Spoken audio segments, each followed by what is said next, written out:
Kamu harus pelajari itu. Ya, gitu. Oke. Baik untuk presenter atau anggota tim yang akan menyajikan, silakan di-share. Kemudian moderator tolong dipandu ya. Keberhasilan dari suatu presentasi itu tergantung dari moderatornya. Terus jumlah orangnya berapa? Dua orang ya? Halo? Apanya Ibu yang jumlahnya? Ju- Kami jumlah jumlah anggotanya berapa orang? anggotanya ada 6 Ibu. Oh, ada enam ya. Berarti audiensnya tolong keluarin ini apa namanya pertanyaan sebanyak untuk enam orang ya. Gitu. Oke, tunggu dulu. Jangan di ini dulu. Oh, saya mau ini dulu. Oh, di-share aja nggak apa-apa. Ibu mau foto namanya tadi, nama anggota kelompoknya.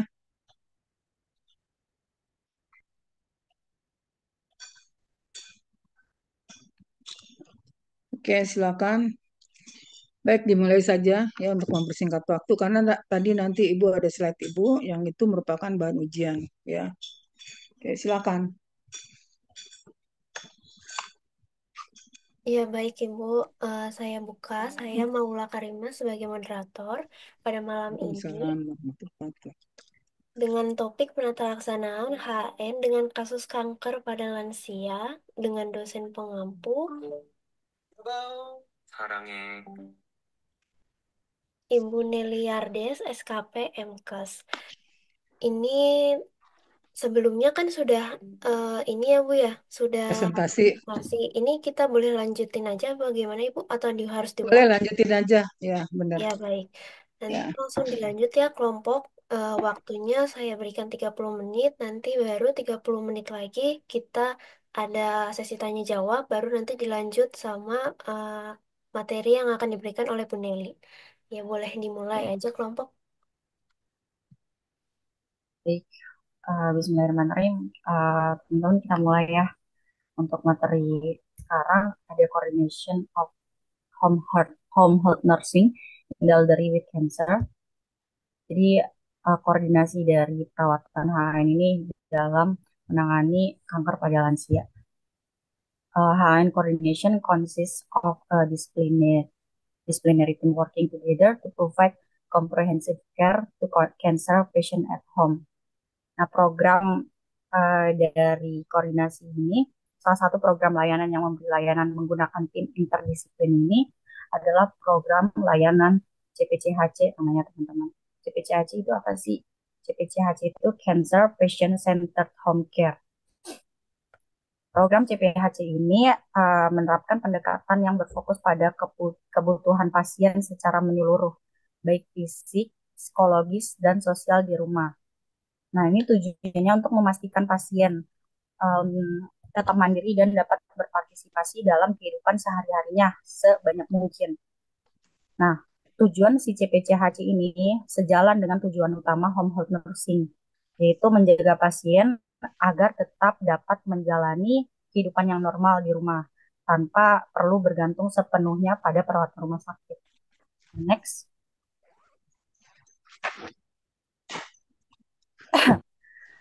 ada the Association of Community Cancer Center Home Care Program Guidelines atau pedoman program perawatan di rumah, yaitu Association of Community Cancer Centers, ini dari US ya.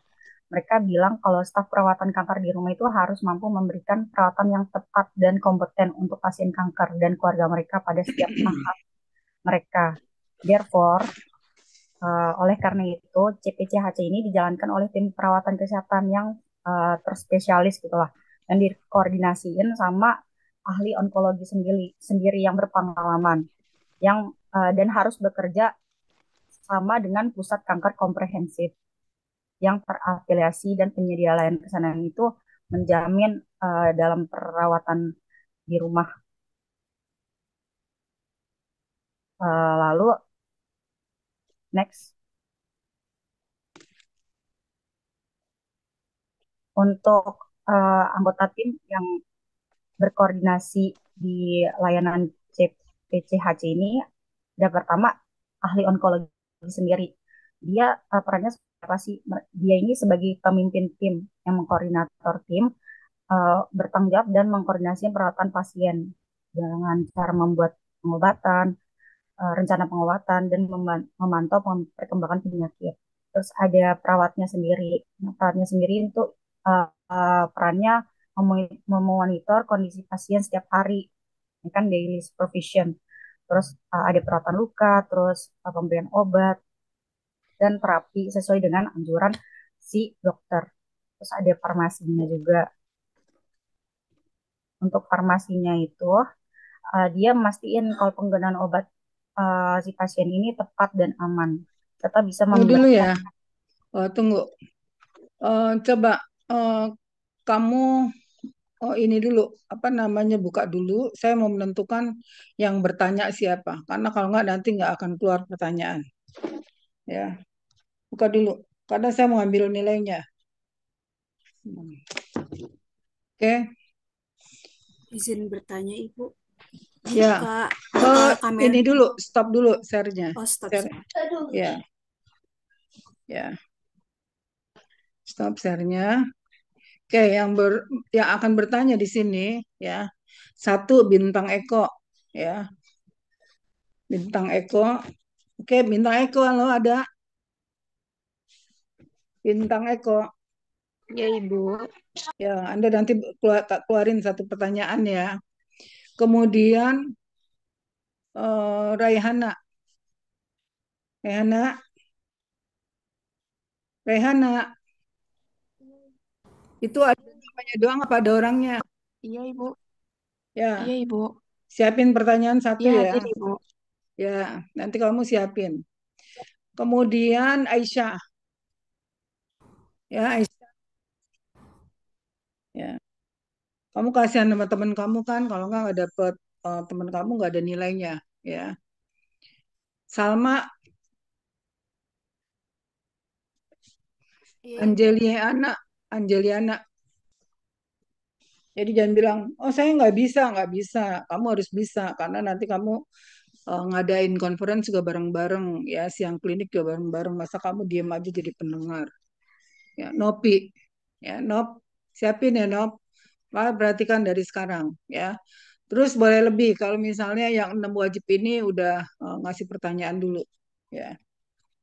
Jadi saya ulangin lagi, satu Bintang Eko, yang kedua Raihana, yang ketiga Aisyah, kemudian yang keempat Salma, yang kelima Angeliana, kemudian Novi. Ya, oke, lanjutkan sekarang. Perhatikan, jadi dari awal sudah diperhatikan.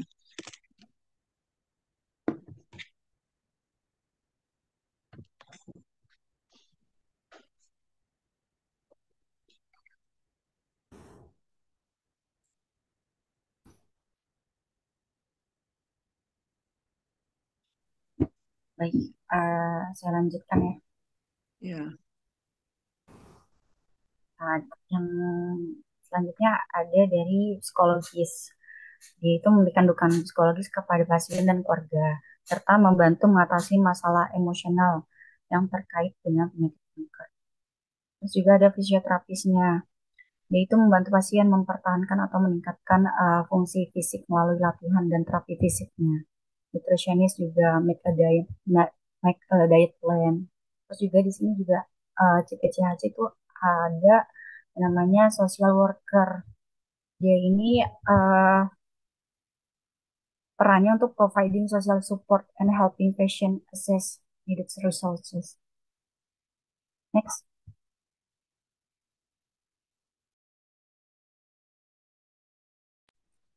Like, the next is principle of the cancer patient care at home. The first principle is about psychological treatment. There are for create a comfortable environment and ensure that the home is safe and comfortable place for the patient. Yang pertama ini yaitu perawat menciptakan lingkungan yang nyaman dan juga memastikan rumah pasien menjadi tempat yang aman dan nyaman. Kemudian selanjutnya ada menghindari hal-hal yang dapat memicu stres atau kecemasan untuk pasien ini. Kemudian berikan dukungan serta emosional secara terus-menerus, dengarkan keluhan dan kekhawatiran juga pasien, dan berikan semangat serta motivasi agar pasien tetap melanjutkan proses penyembuhan kankernya ini. Kemudian, jaga komunikasi yang terbuka dan jujur dengan pasien ini, dan juga diskusikan tentang penyakit, misalnya pasien ini mempunyai penyakit riwayat penyakit apa, dan juga pernah pernah dirawat atau tidak, seperti itu.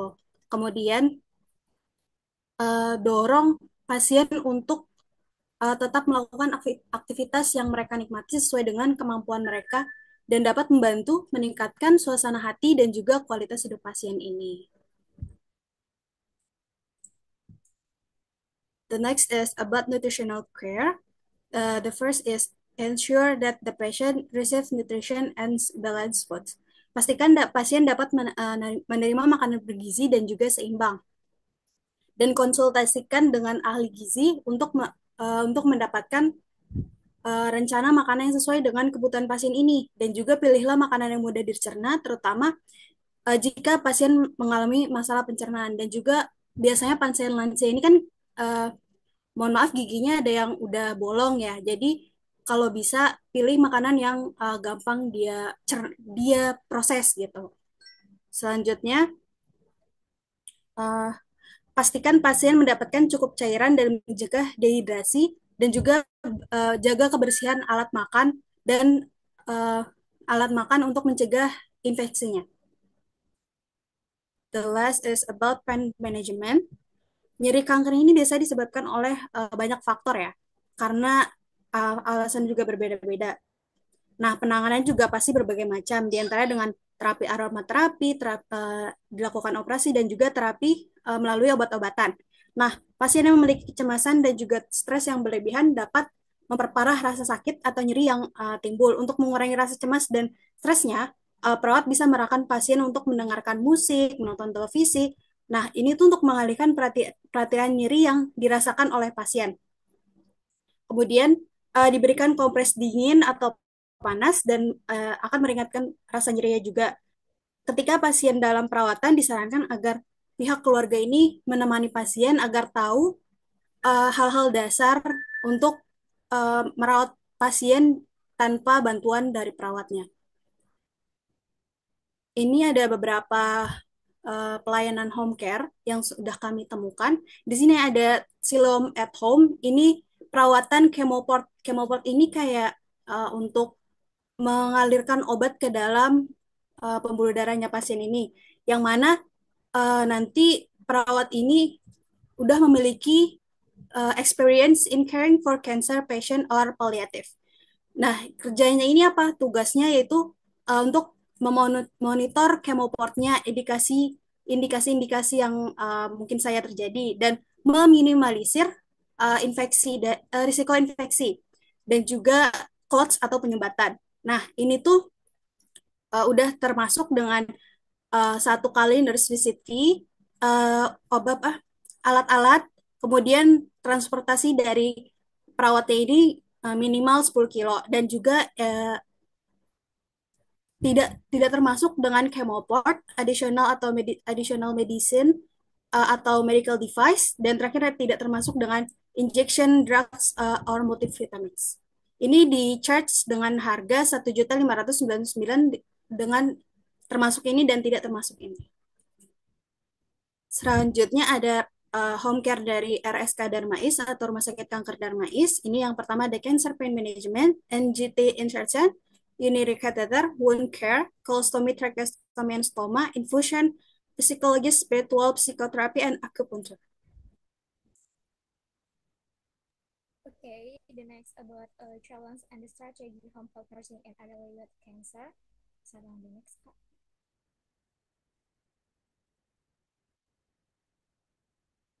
Iya, baik teman-teman. Selanjutnya ini ada tantangan dan strategi dalam home health nursing pada lansia dengan kanker. Pastinya teman-teman yang muncul di benak pertama kali, oh ada tantangan nih, ada tantangan kalau misalkan bedanya perawatan lansia dengan kanker, kalau misalkan di rumah. Kok suaranya kecil banget? Ibu nggak denger ya? Ini tiap hari satu. Iya, mohon izin Ibu untuk ganti device dulu Ya, sebentar. suaranya kecil loh. Deketin dong.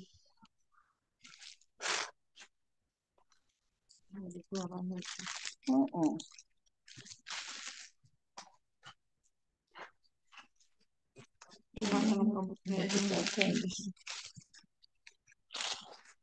Halo, Iya Ibu, mohon mana diturunin suaranya? lagi loading Ibu. Ibu nggak denger lu, itu udah gede padahal yang punya ibu. Iya, Ibu, izin Dininya lagi ganti device untuk suaranya, Ibu. Nah, Mungkin dia suara pakai kamu HP. jelas, tapi yang suara tadi nggak jelas. Iya, Ibu. Mohon ditunggu ya, Ibu. Dini ganti Iya, device dulu sebentar. nanti ibu menilai gimana. Iya, baik, Ibu. Ini saya. Oh, ikut dulu. Makan Iya, makanan kan. baik. Untuk yang selanjutnya ini ada tantangan dan strategi dalam home-health nursing pada lansia dengan kanker. Untuk yang pertama ini tantangannya ini adalah terkait masalah kesehatan yang kompleks, di mana lansianya ini yang menderita kanker itu seringkali Bikin memiliki apa? Mau medis makan. yang rumit gitu ya, karena usia lansianya. Dan adanya juga komorbiditas. Nah, komorbiditas ini tuh adalah penyakit lain selain kanker, kayak hipertensi ataupun diabetes. Jadi, pengelolaan kanker pada lansia ini perlu banget pertimbangan ya, pertimbangan interaksi antara terapi kankernya dan obat-obatan yang digunain untuk mengelola kondisi lain tadi, kayak komorbiditas atau penyakit lain selain dari kanker. Lalu, tantangan yang kedua adalah lansianya ini mengalami penurunan kemandirian dan fungsi fisiknya yang dimana kanker ini tuh emang bisa nyebabin gitu ya penurunan fungsi fisik yang signifikan. Kayak misalkan lansianya jadi lebih sering ngalamin yang namanya kelelahan yang berat, terus habis itu juga sulit bergerak ataupun gangguan pada fungsi organ tubuh yang lainnya. Nah, ini tuh dapat mengurangi kemandirian pasien dalam menjalani kehidupan sehari-harinya yang berujung-ujung itu akan ketergantungan gitu pada perawatan dari tenaga medis seperti perawat di rumah ini atau perawat home care. Nah, yang ketiga ini yaitu terkait isolasi sosial dan dukungan keluarga ya, teman-teman. Yang dimana lansia yang mengidap kanker itu udah sering kali gitu ya ngalamin yang namanya ISOS atau isolasi sosial. Karena apa? Karena dari gejala penyakitnya atau karena terbatasnya kemampuan fisik mereka gitu untuk beraktivitas. Oleh karena itu, dukungan sosial dari keluarganya itu jadi faktor yang paling penting dalam perawatan mereka. Karena gak semua keluarga gitu ya punya pengetahuan ataupun kemampuan untuk merawat pasien kanker di rumah. Lalu yang keempat, tantangannya ini ada emosional, kendala emosional dan psikologis, di mana untuk penyakit kanker pada lansia ini seringkali disertain sama perasaan cemas, depresi, ataupun ketakutan mengenai prognosis penyakitnya seperti itu. Jadinya bisa mempengaruhi kualitas hidup si lansianya dan mempersulit pelaksanaan perawatan medisnya. Karena si lansianya tadi itu ngerasa cemas tentang pengobatan yang mereka jalanin seperti itu. Lalu untuk strateginya yang bisa dilakuin, itu yang pertama adalah untuk perawat home care sendiri itu bisa menyusun rencana perawatan individual. Yang dimana nih setiap pasien lansia kan pasti punya kebutuhan tersendiri ya, kebutuhannya. Nah, oleh karena itu perawat di rumah atau perawat home care ini itu harus didasarin pada rencana yang disesuaikan sama kondisi fisiknya, psikologisnya maupun sosial dari pasiennya tersebut gitu. Rencana perawatannya itu mencakup apa aja? Nah, mencakup pengelolaan gejalanya, pemantauan efek samping pengobatannya, serta penanganan komorbiditas atau penyakit lain dari kankernya tadi. Lalu strategi yang kedua yang bisa dilakuin adalah pemantauan kesehatan secara teratur, yang dimana perawat di rumah ini perlu memantau tanda-tanda vital pasien ya teman-teman, kayak misalkan kayak biasanya aja gitu, kayak tanda tekanan darah, terus kayak denyut nadi, pernafasan, seperti itu, suhu dan lain-lain. Nah, pemantauan ini juga harus ngelibatin evaluasi gitu terhadap tanda-tanda infeksi kayak reaksi terhadap terapi kankernya. Seperti itu. Lalu yang ketiga, ini yang paling penting banget dan jadi poin banget adalah strategi mengenai edukasi for family atau edukasi kepada keluarganya. Nah, edukasi kepada keluarganya itu kita sebagai perawat nih, kalau perawat home care itu ngajarin gitu ya kepada keluarganya mengenai cara pemberian obat sesuai dosis-dosisnya yang udah dikasih tahu gitu, yang sudah sesuai tepat waktunya gitu ya. Terus kita kasih tahu juga cara nanganin efek samping pengobatannya.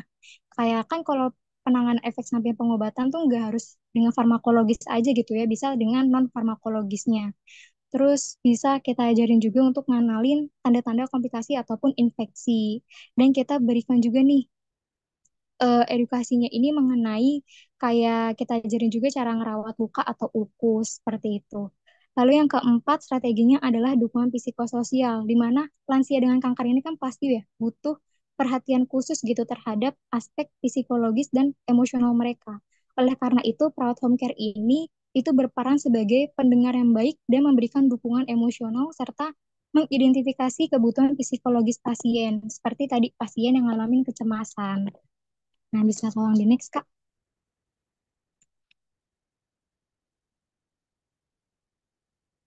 Oke, the next about the management home health nursing in elderly with cancer atau penata laksanaan home health nursing pada lansia dengan kanker. Bisa tolong di next.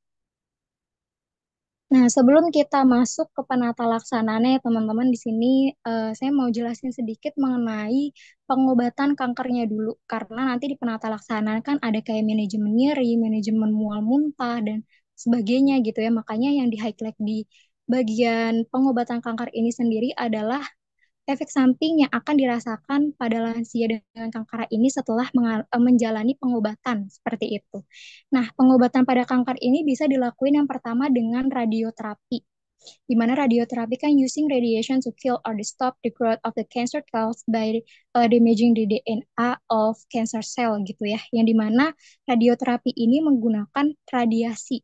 Kayak teman-teman bisa lihat yang ada di gambar itu menggunakan radiasi yang warna biru-biru itu. Nah, itu untuk membunuh ataupun menghentikan pertumbuhan sel kanker dengan merusak DNA sel kanker gitu. Nah, radiasinya ini bisa dilakuin di luar tubuh itu namanya terapi radiasi eksternal, ataupun langsung di dalam tubuh namanya radiasi internal atau brachytherapy. Nah, biasanya radiasinya itu diberiinnya tuh berlangsung beberapa menit gitu ya, dan dilakuinnya ini beberapa kali dalam seminggu ataupun bulan. Efek sampingnya, nah ini yang perlu kita highlight ya teman-teman. Efek samping dari pengobatan radioterapi ini sendiri, tadi kan karena sinar radiasinya ya, jadi efek sampingnya ini kulit yang terkena radiasi itu bisa jadi kering, merah, terus jadinya akibatnya ngerusak lapisan kulitnya seperti itu. Lalu yang kedua kemoterapi. Nah, ini yang ada di gambar teman-teman, seperti yang udah dijelasin sama rekan saya tadi, kayak ada kemoport ya. Nah, itu namanya kemoterapi. Nah, kemoterapi ini sendiri itu using drugs to kill cancer, cell or stop them from growing gitu. Jadi kemoterapi ini sendiri tuh gunain obat-obatan untuk membunuh sel kanker ataupun menghentikan pertumbuhannya seperti itu. Ya di mana bekerjanya ya dengan cara nyerang sel-sel yang membelah dengan cepat, termasuk sel kanker tadi seperti itu. Nah, biasanya kemoterapi ini tuh digunainnya pada pasien dengan kanker yang udah menyebar atau metastasis gitu ya, atau pada pasien dengan kanker yang udah nggak bisa dioperasi seperti itu. Nah, kalau kemoterapi sendiri itu dibagi lagi ada dua juga, yaitu kalau misalkan yang diberi sebelum operasi itu namanya neoadjuvant. Fungsinya tuh untuk ngecilin. Lalu kalau misalkan setelah operasi, itu namanya adjuvant. Adjuvant itu untuk mencegah kekambuhan ataupun pengobatan utama pada kanker yang udah stadium lanjut, seperti itu. Nah, yang bisa kita highlight lagi di sini adalah efek samping dari kemoterapi. Efek sampingnya itu yang pertama, pasiennya itu bisa ngalamin yang namanya mual muntah, rambut rontok, penurunan nafsu makan, terus kelelahan, Tunggu kayak dulu, gitu. tunggu dulu. Itu kan tentang kemoterapi, tentang Iya, onkologi, itu kan udah di KMB 2, ya kan gitu. Di iya, KMB 2 atau di KMB 1. Ya di semua sistem itu pasti ada onkologinya. Nah, kamu jangan titik tekan itu ya, implementasi ya implementasi penerap ASKEP dengan pendekatan HAN gitu loh. Ya, jadi iya, konsep gitu. itunya. Jadi jangan kamu buka lagi kanker secara biasa gini gitu. Tapi kalau dengan dia menggunakan itu tuh apa gitu. Iya, Ya, baik Ibu. konsep radioterapi, kemoterapi, operasi, ini kamu udah harus tahu siapa yang dioperasi, siapa yang di kemoterapi, siapa yang di radioterapi gitu. Itu nggak usah lagi. Terus efek kemoterapi juga apa atau radioterapi itu apa juga kamu udah tahu gitu. Paham? Iya, baik Ibu. Nah, ini pembelajaran kamu udah lebih lanjut. Kamu bukannya kelas 4 ya? Iya, betul Iya. Ibu. Iya, kalau kelas 4 mah udah nggak bicara begitu lagi, tapi kamu berbicaranya bagaimana seorang penyakit kanker kalau dia perawatannya HN, kamu yang datang ke rumah dia gitu loh. Itu konsepnya apa, bagaimana? Itu yang kamu implementasikan. Paham nggak? Kan berkali-kali Bu udah ngasih tahu kamu. Ya, kamu menggunakannya pendekatannya CAPP. Apa tuh tadi tuh yang center apa namanya cancer. Nah, itu udah beda dengan CHAN. Ya, bisa juga dia menjadi bagian, tapi kamu jelasinnya harusnya kalau dia di HAN itu bagaimana proses implementasinya. Sekarang kamu ceritain itu aja deh, ya, gitu. Nanti makalah kamu perbaikin aja. Karena masa mau diulang lagi yang begini, ya. Kamu lihat nih, ya, besok yang keluar, ya Ibu kasih tahu sama kamu.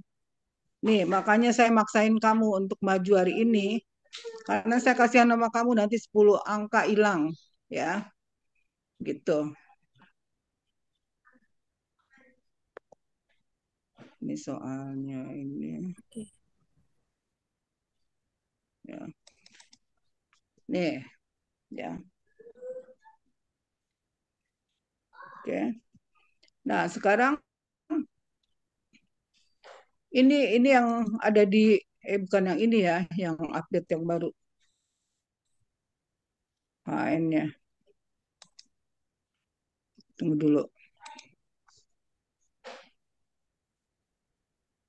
Tugas materi.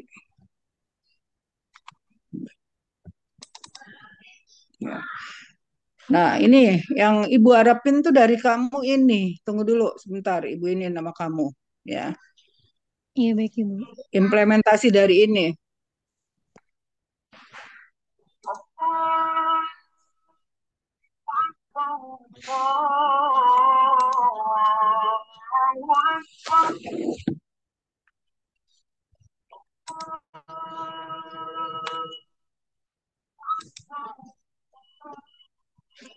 Nih, nih ya, implementasi askep kanker dalam HAN, dalam tatanan AHN itu seperti apa? Ya tuh, ini kamu harus apa nih? Nggak bisa kamu besok nggak akan bisa jawab. Ya, tugas dan tanggung jawab AN itu seperti apa? Makanya nggak cocok sama kamu punya. AN itu masih umum, bukan spesifik cancer. Nah, bagaimana kalau dia dirawat dengan menggunakan pendekatan HAN gitu loh. Ya, kamu nggak ngerti-ngerti, Bu bilangin. Tuh, ya. Nah, ini keluar dari Ibu 10 soal. Jadi saya ngambilnya dari sini, bukan dari makalah kamu. Ya. Dan kamu juga belum ngerti konsep HN itu apa sebetulnya. Ya tuh. Mami ini yang saya pengen cari tahu, ya. Harusnya kamu seperti ini pendekatannya, udah implementasi, tuh, ya. Jadi implementasi aspek kanker dalam tatanan HAN, gitu. Terus dia hubungannya ke puskesmas apa? Ya, dia boleh ngelapor sama ke puskesmas bahwa di sana ada orang yang sakit kanker, sama aja ada orang sakit TBC, gitu misalnya.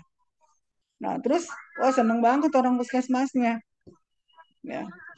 Bahkan bisa ikut dengan menggunakan BPJS kayak gitu itu contohnya, tapi dia perawatannya ke rumah gitu ya. Jadi seperti itu gambarannya, makanya dia bilang loh kok balik lagi kayak gini, balik katanya udah dibenerin benerin kok kenapa bolak baliknya seperti ini lagi gitu loh ya.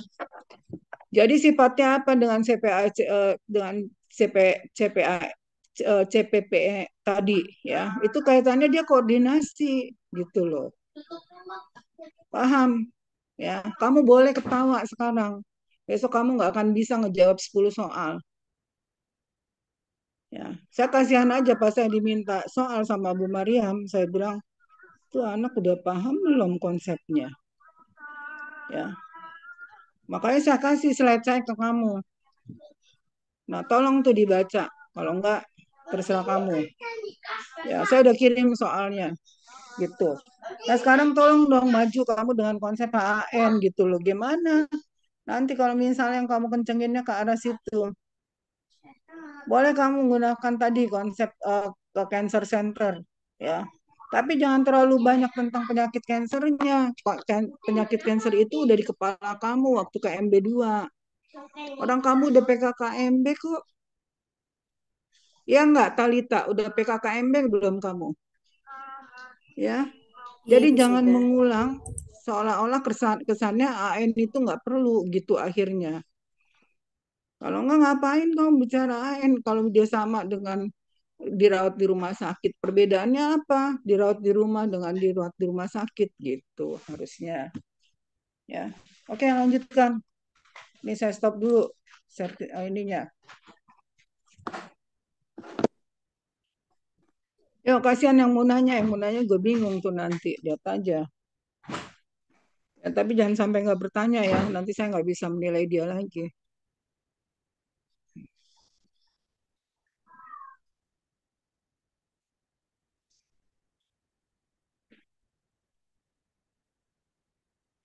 Baik, selanjutnya ada fictional case. Uh,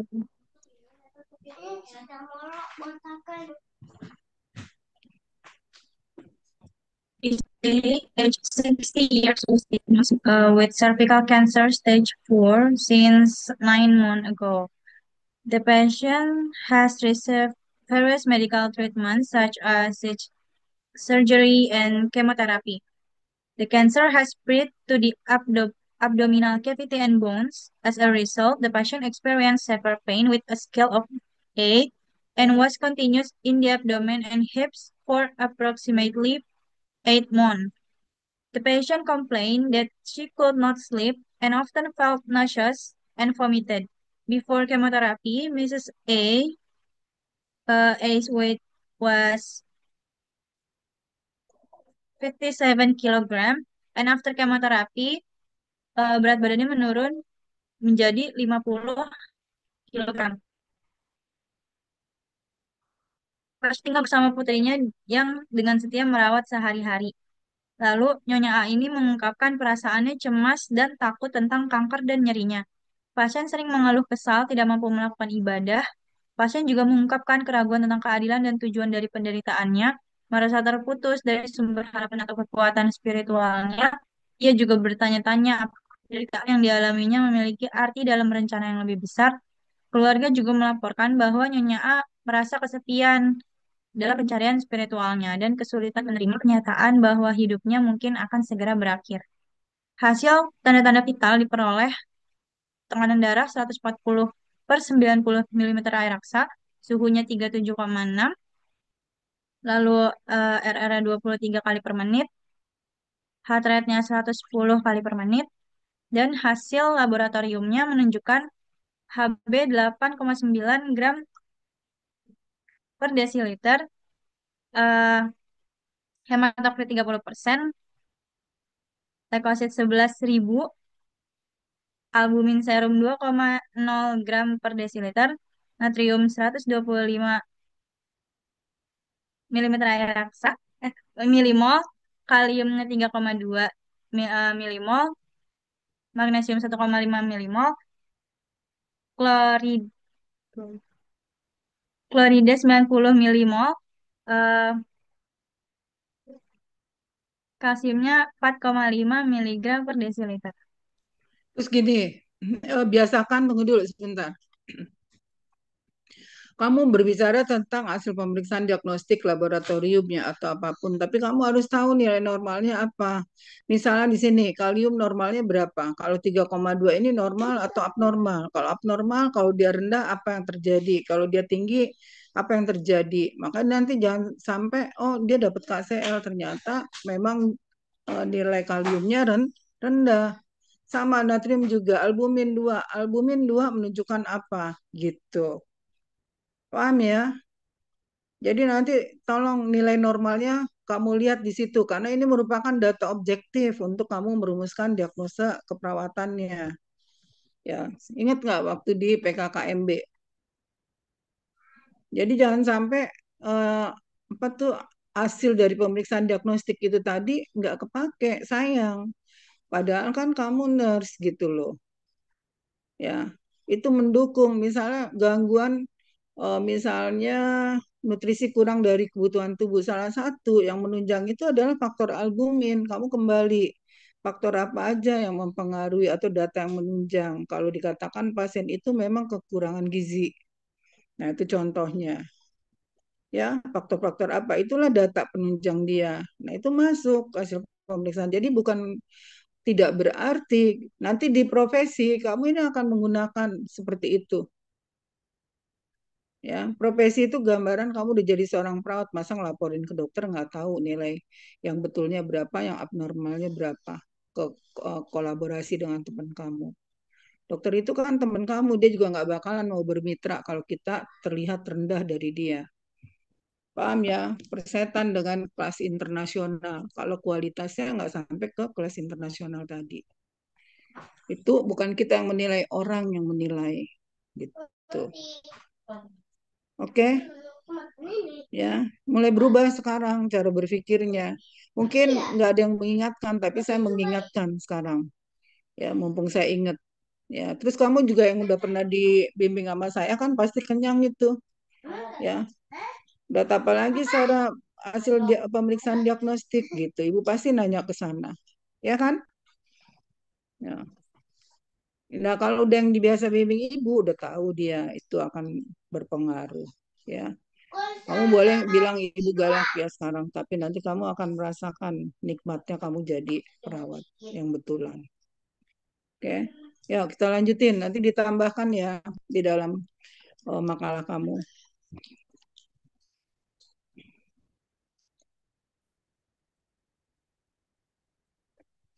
Jangan ribut dulu ya, omong aja. Nursing care in elderly with cancer at home. Next. Di sini ada analisa datanya, subjective data and objective data. Di dalam data subjektifnya ini, klien mengatakan nyeri hebat dirasakan berada di skala 8. Lalu klien mengatakan nyeri terus-menerus di daerah perut dan pinggul. Klien mengatakan nyeri kurang lebih terjadi 8 bulan, dan klien mengeluh sulit tidur karena nyeri. Data objektifnya, nyeri terlokalisir di perut bagian bawah dengan intensitas nyeri 8 dari 10. Lalu tempat pernapasan lebih cepat, tekanan darah yang tinggi, serta ada nyut nadi yang cepat, yaitu tekanan darah 140 per 90, suhu 37,6 derajat, RR-nya 23 kali per menit, heart rate-nya 110 kali per menit. Lalu hasil pemeriksaan radiologi menunjukkan adanya metastasis sampai ke rongga perut dan tulang. Lalu pasien memiliki riwayat operasi kista dan kemoterapi. Masalahnya adalah nyeri kronis dan penyebabnya infiltrasi tumor. Next. Tunggu. Terus gini. Satu lagi pertanyaan ibu ya. Kamu katakan the patient had history of chest surgery ya.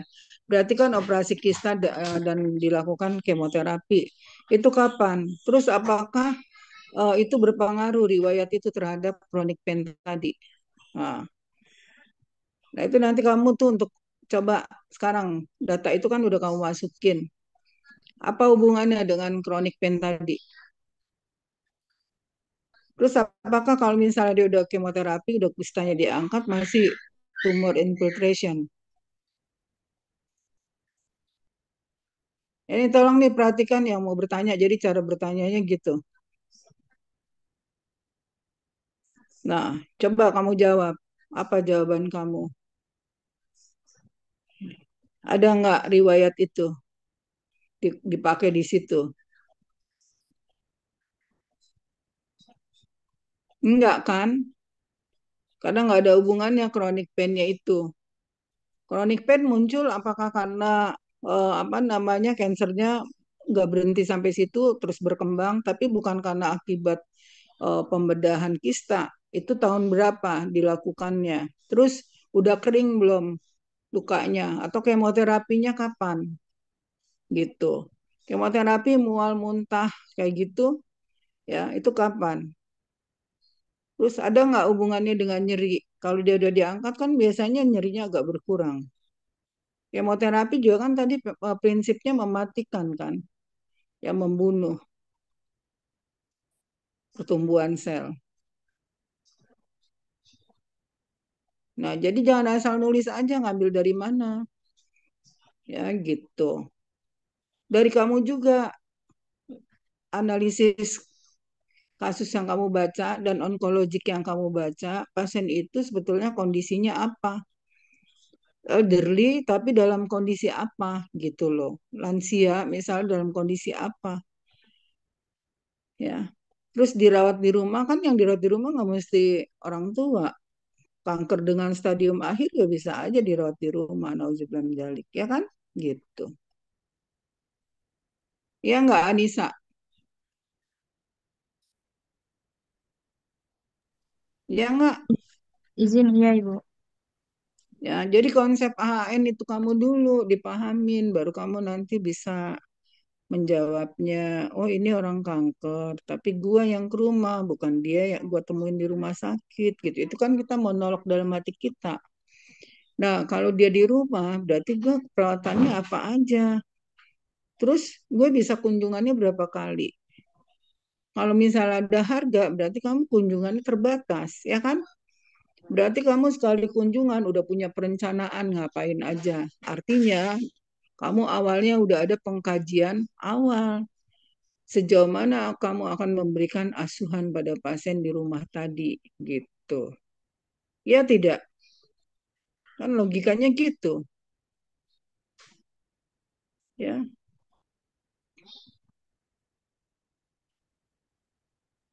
gimana itu presentan? Besok kamu kalau konsep ini nggak ngerti, kamu nggak bisa ngejawab. Ah, ini tuh konsep perawatan di mana? Itu yang saya merasa berdosa gitu loh. Oh, ini kayaknya dia nggak tahu ininya deh. Makanya nih saya sekarang ya saya share nih punya saya. Maaf dulu nih. Refresh ya. Nih misalnya ya.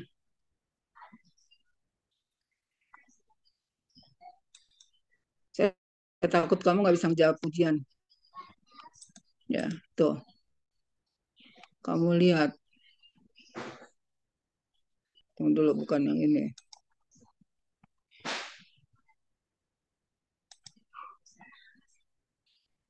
Yang implementasi.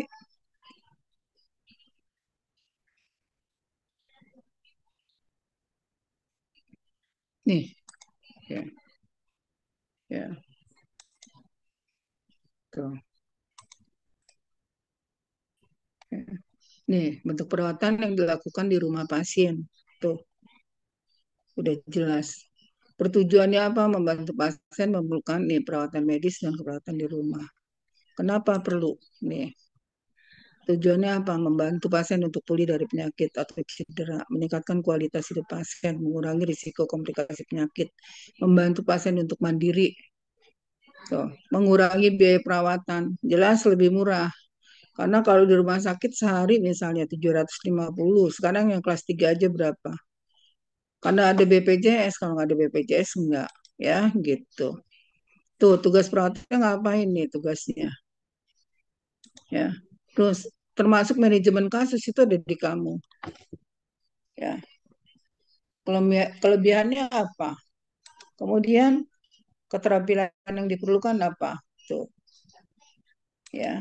Jadi udah jelas gitu konsep ini. Kamu udah ada nggak konsep ini dulu, baru kamu bisa implementasikan itu di rumah gitu konsepnya. Bukan di rumah sakit. Terus bagaimana hubungan kerja dengan si organisasi cancer tadi? Hubungan kerjanya itu kolaborasi, ya. Kolaborasinya juga bagaimana prosesnya? Mungkin akan lebih mahal pembayarannya, nggak sanggup pasiennya bayar karena itu udah profesional banget. Yang ngerawat udah spesialis onkologik perawatnya gitu.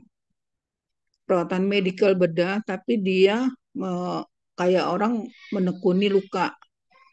Medical bedah menekuni tentang cancer kayak gitu. Udah subspesialis ya. Nah, masa nggak ngerti-ngerti? Terus kamu nggak ngerti-ngerti, nggak mau konsul. Kalau masih kurang, nggak usah malu, datang aja ke ruangan saya. Bu, bener nggak yang kayak gini? Gitu.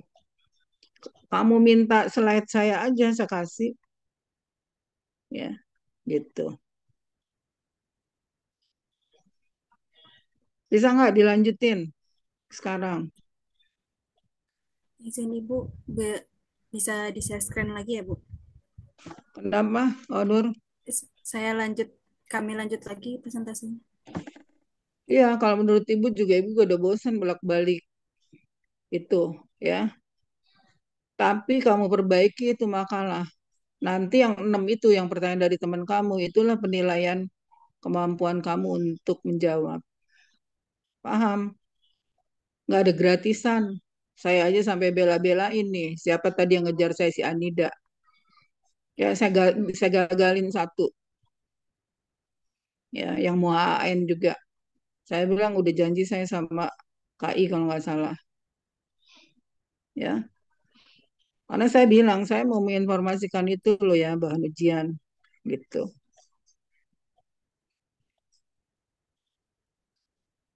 Ya, ya udah selesaiin cepetan. Jangan lama-lama. Kamu udah tahu salahnya di mana kan? Perbaikin makalah kamu.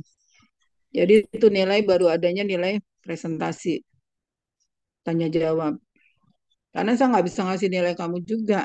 Orang kamu saya tanya, the patient had history of kista ya, pembedahan kista sama kemoterapi. Saya tanya kapan, kamu nggak tahu. Ya, harus kan itu udah kamu kuasai. Nggak usah muluk-muluk bicara tentang keperawatan cancer. Yang umum aja dulu. Belum teman kamu tuh, kalau teman kamu kritis dia pretelin satu-satu itu. Kalau saya mah nggak usah jauh-jauh nanyanya, saya liatin aja ini ngerti nggak dia tentang ini, gitu. Ini maksudnya apa sih, gitu. Ya, oke, lanjut. Tadi tuh Baik, presentasi siapa tuh bagus banget tadi sore.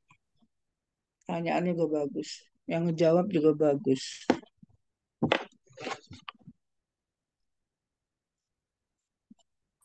Ya, lanjut. Tolong itu baik, data yang menunjang chronic pain dibetulin, dicatat ya perbaikan-perbaikannya.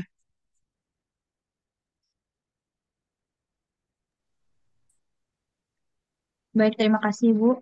Untuk selanjutnya, next diagnose.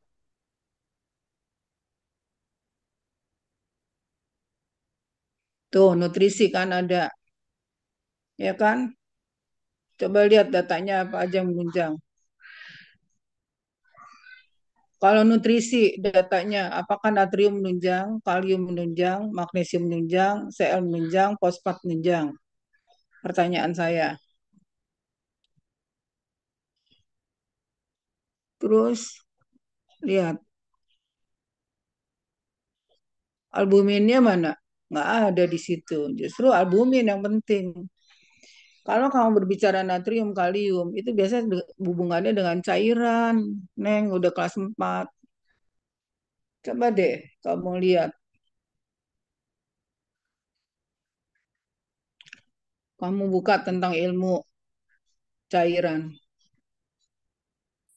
Ya,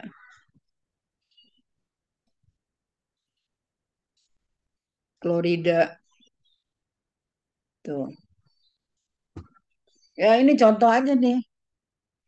Dari sini aja, data kamu udah jelek.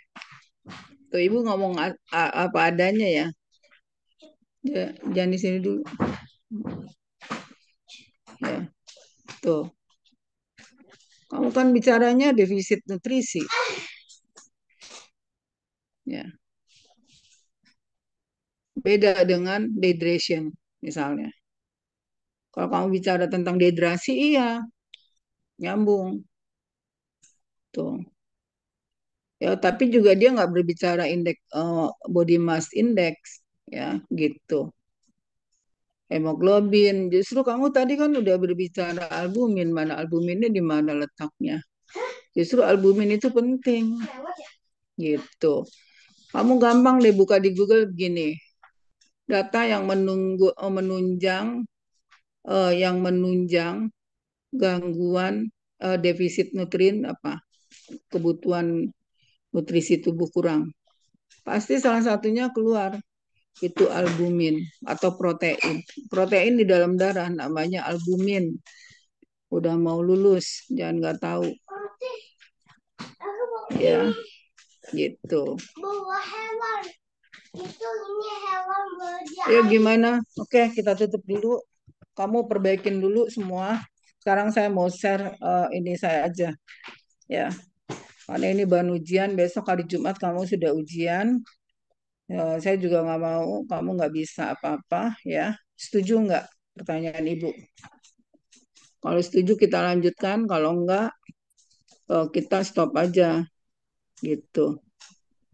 Gimana Izin, Novi? Setuju nggak Novi? mohon Izin. maaf Ibu, izin bertanya. Hah? Izin bertanya Ibu, untuk presentasinya bagaimana? Nah, kamu lihat tadi presentasinya orang banyak yang kurang. Berarti ini lagi ya Bu, ganti hari untuk presentasi. Sekarang kamu mau nggak kalau presentasinya saya nilai 70? Orang data yang menunjang untuk defisit nutrisi aja kagak ada. Ibu jujur aja, saya nggak bisa juga ngasih nilai 80 atau 90. Ya. Nanti kemampuan ngejawab kamu juga akan terdiri dari situ. Jadi hati-hati, jangan sampai kamu yang membantu kamu adalah salah satunya itu tugas hasil UTS itu biasanya kecil. Oke. Ya. Gimana penyaji? Silakan aja. Kalau mau dilanjutin, lanjutin. Ya. Terus kamu yang mau bertanya, bisa nggak bertanya dengan seperti itu? Gitu. Cepetan, ini udah tambah malam nanti waktunya. Ini udah mau masuk jam 8. Gimana? Kamu sepakat aja mau dilanjutin apa enggak?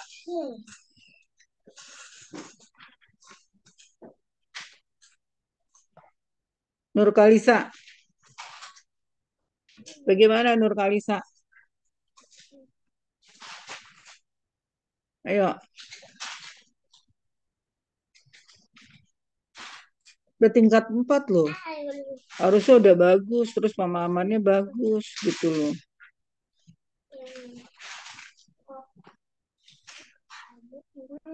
Sayang otaknya nggak dipakai kerja keras banget. Allah udah memberikan otak yang bagus, tapi kamu nggak mau apa ngecasnya gitu.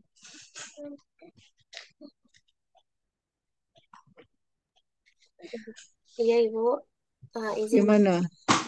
izin masuk Ibu. Bagaimana kalau presentasinya ini di kan kalau presentasinya tidak dilanjutkan sekarang, itu berarti harus reschedule lagi ya Ibu ya? Hmm. Ya. Bagaimana kalau nanti ini yang kurangnya di pertanyaan aja bagaimana Bu? Jadi kan banyak yang harus ditanya justru Bu. Ya udah, silakan aja nggak apa-apa. Ya Iya, terus yang kedua, nanti saya akan menilai kamu perbaikan makalah kamu.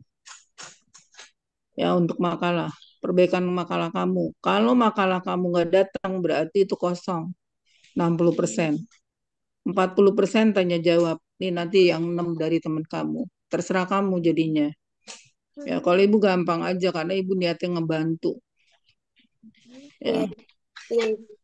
Nanti kelompok mohon dijawabnya dengan secara lengkap dan lugas ya teman-teman biar pertanyaannya terjawab semua. Boleh dilanjut aja kalau kayak gitu, selesaikan sampai ya silakan. Ya,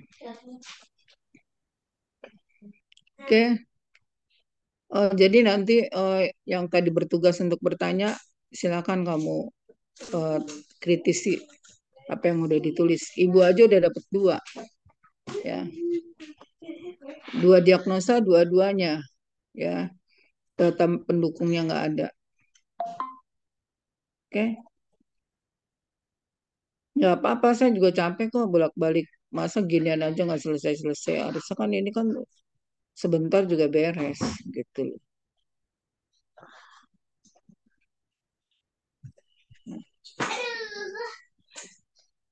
Ya baik.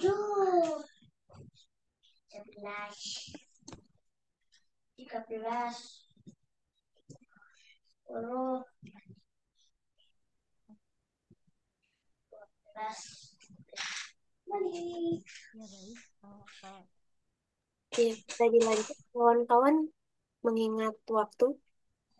Sebelumnya izin, Mot, suaranya kedengaran? Oh, kecil banget, Nayu.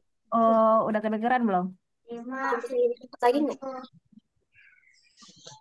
Kalau segini? Oke, better. Ya, Kejauhan apa ya? Kenapa kok suaranya emang kecil? izin Bu, kadang kalau baru on mic suka loading dulu Bu suaranya. Maaf Ibu. Kamu di mana posisinya? Izin nih Bu, lagi di rumah cuman agak ya, Hujan. iya habis hujan nih. Ya udah, ya yuk coba yang deketin aja itunya ke speakernya. Iya baik Ibu. Untuk selanjutnya di sini Gede. ada data subjektif dan data objektif. Jadi seperti yang di kasus tertera juga ya bahwasanya dari pasien ini mengalami beberapa ketakutan. Terus di sini juga ada data bahwasanya dari Nyonya A itu ada Nyonya A ini merasakan seperti cemas, lalu juga Nyonya A menunjukkan penolakan terkait aktivitas spiritual dan juga Nyonya A ini menolak untuk menjalani quality of life ini. Nah, di sini uh, dia- diagnosa yang masalah yaitu spiritual distress dikarenakan chronic disease condition. Bisa di next, Kak. Lalu di sini ada uh, terkait tanya ada keluhan nyeri, lalu juga ada Nyonya A ini mengeluh demam dan juga kesulitan bernafas. Lalu data objektifnya suhu tubuh Nyonya A ini meningkat jadi 37,6 dan juga nadinya 110 kali per menit. Hasil laboratorium leukositnya ini berada di batas normal. Lalu juga ada riwayat operasi. Jadi di sini Nyonya A diagnosanya ada risiko infeksi dengan penyebabnya yaitu efek prosedur invasif. Bisa di next, Kak. Next, Kak. Terus di sini ada pun diagnosa yang ditegakkan mungkin karena tadi sudah ada masukan juga dari Bu Nelly, ada beberapa perubahan. Lalu di sini didiagnosa ada chronic pain, nutritional deficit, spiritual distress, dan juga ada risk of infection. Bisa di next, Kak.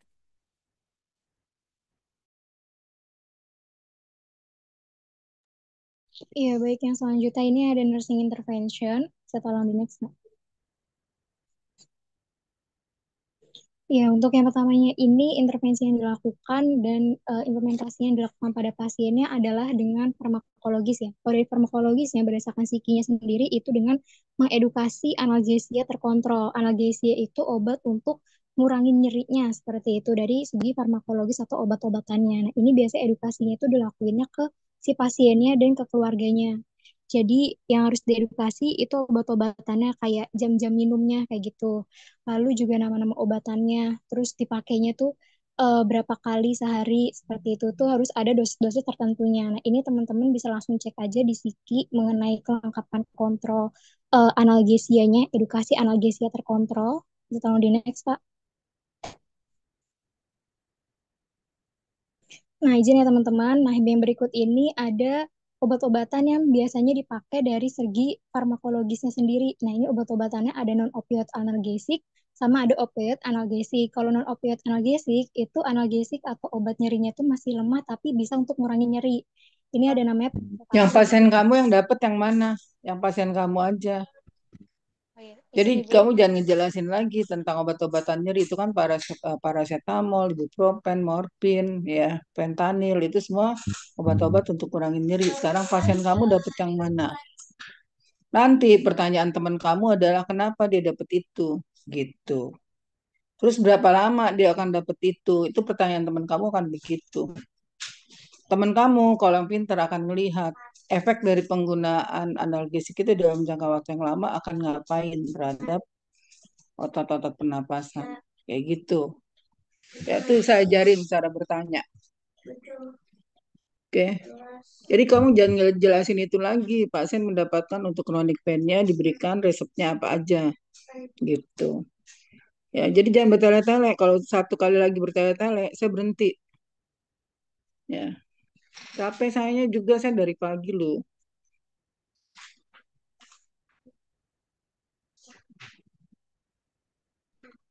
Iya, baik. Ibu izin melanjutkan, Bu. Kalau Kencengin, ya, suaranya. Ya, Ibu. Jadi pasiennya sendiri ini diberikan obat non-opioid analgesika berupa paracetamol, Ibu. Yang dimana dosisnya ini 500 sampai 1000 mg setiap 4 sampai 6 jam sekali. Diberikan paracetamol ini karena untuk mengurangi nyerinya sendiri. Dan selain itu, paracetamol ini juga memiliki efek antipiretik, Ibu, atau obat antipiretik yang dimana untuk ngurangin demam, karena pasiennya ini juga ada demam. Tadi suhunya 37,6. Bisa tolong di next, Kak?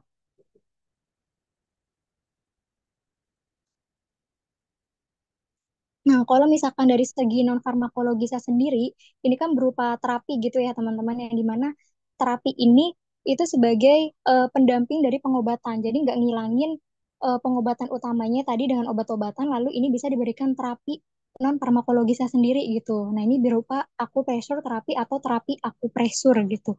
Yang dimana untuk terapi akupresurnya ini bisa teman-teman cek aja ada di Siki. Bisa langsung di next, Kak.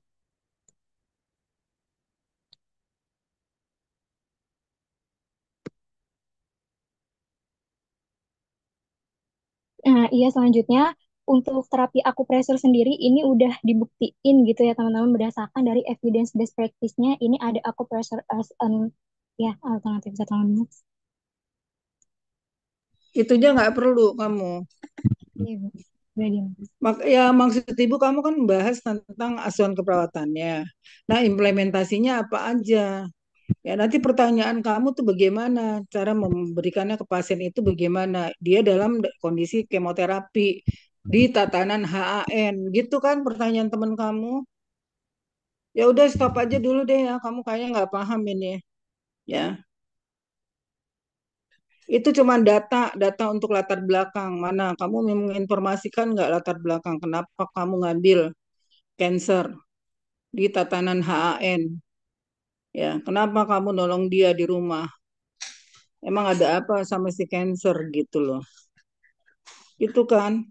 Kayak kita stop aja langsung ya. Nanti Ibu kirim slide-nya ke Anida ya. Tadi yang hubungin saya siapa si Anida ya. Silakan Novi, Anida di share itu Ibu, bahan ujian ya. Aisyah, tolong diperhatikan ya. Berapa kali ini mau maju ya? Kok nggak ngerti-ngerti gitu loh. Terus melakukan asuhan, kenapa kamu ceritain lagi artikelnya? Ya, artikel itu digunakan untuk latar belakang di dalam pembuatan makalah. Ya, angka kejadiannya banyak nggak?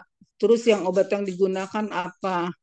Nah, terus kamu melakukan asuhan keperawatan. Asuhan keperawatannya itu apa aja yang dilakukan pada pasien dengan kemoterapi.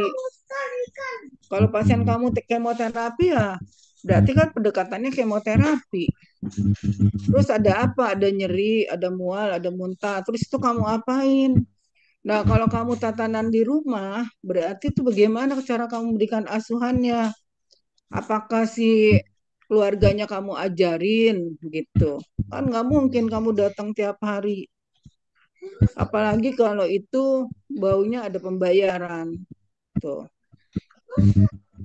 Iya, izin masuk Ibu. Izin Ibu sebelumnya terkait tadi untuk yang non-farmakologisnya berupa ada apa namanya artikel terkait akupresur itu sendiri itu untuk buat jelasin aja ke teman-teman bahwasannya kalau misalkan terapi yang digunain terapi akupresur ini Itu memang sudah adanya di mana kamu cerita itu di konsep dasar. ya izin Bukan di Ibu. situ kamu udah berbicara kasus kan? Ngapain kamu bicara kasus di situ? Kasus tuh udah implementasi. Kalau konsep dasar kamu jelasin sekalian. Dia dapat ini, kenapa dapat ini, gitu. Masa udah kelas 4 masih pemikiran gimana sistematikanya? Iya, mohon maaf Ibu sebelumnya, tetapi Kalau berdasarkan menurut kamu gimana? Iya Ibu, sebelumnya mohon maaf sekali izin masuk. Berdasarkan pengarahan untuk terapinya sendiri, ini yang digunakan atau intervensi yang digunakan itu memang harus Pengarahan disertai siapa? EBP oleh Ibu Mariam Ibu. Loh, kamu bimbingannya Bu Mariam. Kenapa kamu nggak maju sama Bu Mariam? Bukan Ibu, maksudnya ini dari apa namanya penanggung jawab PJMK-nya. Sekarang kamu implementasi AAN nih. Kok implementasi cancer di tatanan HAN. Kamu ngerti nggak HN-nya? Kamu mau pakai apa kayak kamu harus tahu dulu. Itu yang namanya obat analgesik itu apa aja modelnya boleh. Kamu mau pakai morfin boleh, ibuprofen boleh, ya. Panadol boleh. Nah, teman kamu yang akan bertanya berapa lama itu akan diberikan. Kamu mau ngomong apa lagi sekarang masih belum ngerti. Udah tingkat 4. Kamu berjalan aja, di sini aja kamu latar belakang aja nggak keluar kenapa kamu memilih itu. Besok deskripsi bab 1 itu harus keluar kenapa kamu memilih judul itu walaupun hasil kocokan. Secara ilmiahnya itu harus jelas. Ngerti nggak Atia? Ya, kamu boleh membela diri. Kalau saya malah senang. Silakan kamu nggak suka nggak usah saya bimbing. Ya nanti saya akan bilang sama Bu Mariam. Ya, gampang ngomong sama Bu Mariam. Ya, jadi jangan sampai kamu ngadu-ngadu domba kayak begitu. Ya, jangan sampai kejadian nih kayak kemarin tuh yang profesi. Saya pulangin dia ke Ibu Eviana. Ibu Eviana, saya nggak setuju dengan judul itu dan barangnya nggak ada, artikelnya nggak ada. Kalau ibu mau ngebimbing silakan. Boleh kayak gitu keberatan. Sama ngebimbing kamu juga. Saya malah seneng ngebimbing kamu nggak ikut dosanya. Kamu kira jadi dosen itu nggak banyak dosanya? Kalau seenaknya aja dosanya nanti implementasinya ke pasien. Ya, jadi hati-hati kamu hubungannya dengan nyawa manusia. Gitu. Pasien kamu boleh bohongin, tapi malaikat kiri kanan kamu tuh nggak bakalan bisa dibohongin. Ya, tolonglah diperhatikan, coba. Kan ibu udah kasih tahu. Itu susunan itunya seperti itu, ya. Terus ikutin itu aja, pasti kamu bisa. Kamu udah ikutin belum? Orang kamu nyari HAN aja nggak kamu carinya CPAC. Udah lebih apa namanya excellent daripada HAN. HAN adanya di mana? Di Indonesia aja baru mau ada yang bentuknya juga masih baru home care. Paham nggak kamu ke sana? HAN ini gambaran gini. Rumah sakit boleh ya, misalnya ada kelompok anggota rumah sakit ngadain, yuk kita ngadain itu misalnya. Terus nanti siapa manajernya, terus dokternya yang mau ikut siapa, perawatnya siapa. Itu juga tetap berbayar. Sebetulnya itu salah satu lahan kita untuk menghasilkan uang gitu. Cuman ngomongnya nggak tegas-tegas uang aja. Ya, cuman kamu datang cuman sekali, tapi diajarin ada buku petunjuknya, kamu ajarin ke keluarganya cara melakukan perawatan luka itu seperti apa. Terus kapan kamu akan datang lagi, kamu kasih tahu. Nggak mungkin kan kamu datang setiap hari gitu loh. Contohnya, kamu edukasi tentang kebersihan, tentang kesehatan, tentang cara mencegah infeksi karena dia udah kondisinya lemah seperti itu. Gitu ya. Kalau ibu sih gampang-gampang aja kalau kamu yang masuk akal ya udah makanya saya indikan ke kamu. Tapi ini berat banget, jadi kamu perbaiki dulu deh. Nanti habis ujian, ya. Kamu fokus dulu ke ujian sekarang. Ya, jangan gampangkan satu masalah. Ya, saya aja saking nggak mau punya utang sama kamu nih, saya ajakin kamu malam ini. Mau nggak jam 7 gitu. Itu karena saya memang nggak mau pengen punya utang sama mahasiswa. Terus nilai udah langsung masuk itu udah Excel saya udah terbuka untuk ngisi nilai kamu. Ya. Tapi sekarang teman kamu mau nanya apa? Orang kamu presentasi bukan kasus betulan, kasus di rumah kamu ngapain aja, terus ngajarin apa, edukasinya tentang apa? Kan dia cuman nggak nggak jauh-jauh beda dengan palliative care kayak gitu, cuman di rumah gitu loh.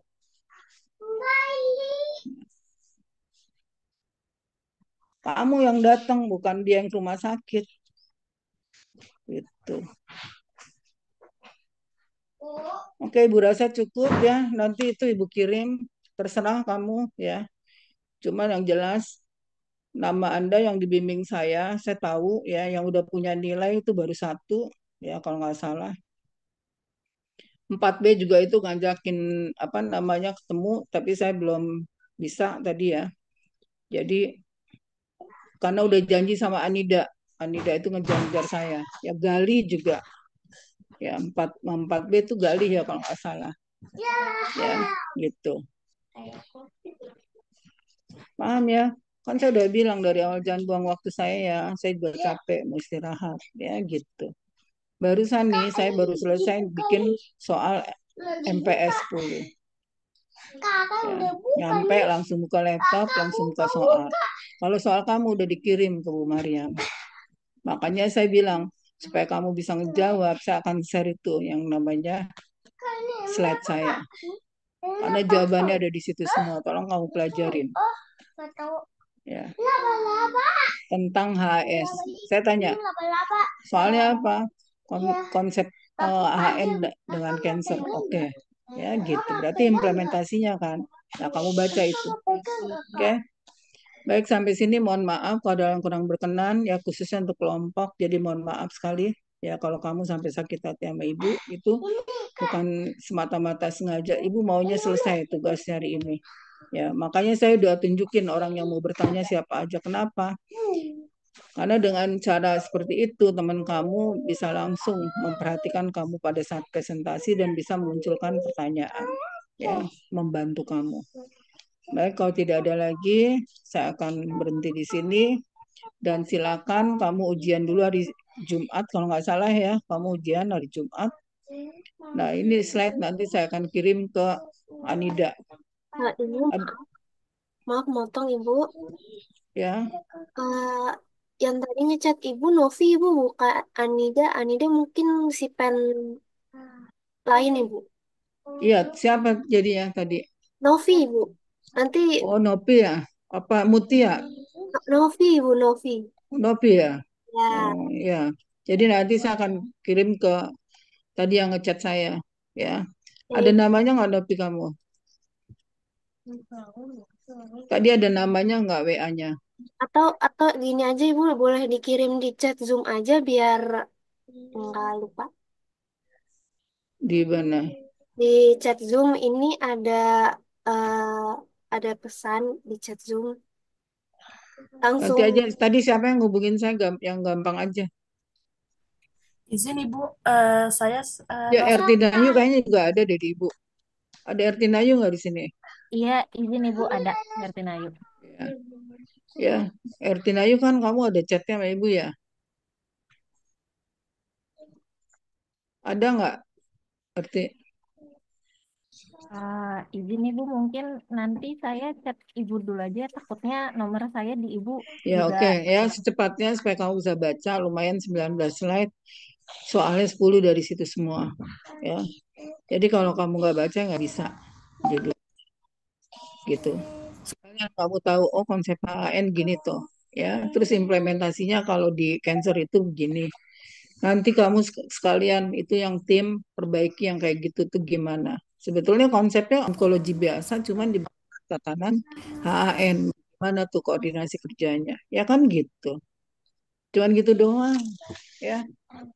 Cuman kamu berpikirnya ruwet banget. Sampai larinya ke CPAC yang ada di luar negeri. Ya karena kamu kelas internasional kali. Padahal di HAN aja di sini masih hitung jari. Ya, gitu. Oke. Baik, Ibu rasa Ibu, cukup. satu lagi Bu, SS dulu Ibu. Oh iya, kan kita belum jadi gagal. Tapi Apa tetap kalau gagal perlu juga? tetap untuk dokumentasi Bu kalau kita sudah pelajaran di hari ini meskipun gagal. Oh, oke ya. Ya, untuk teman-teman boleh langsung di on cam secepatnya ya.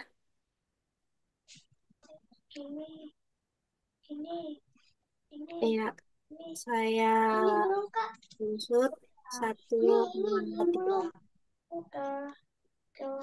Slide selanjutnya 1, 2, 3. Oke, Ibu terima kasih.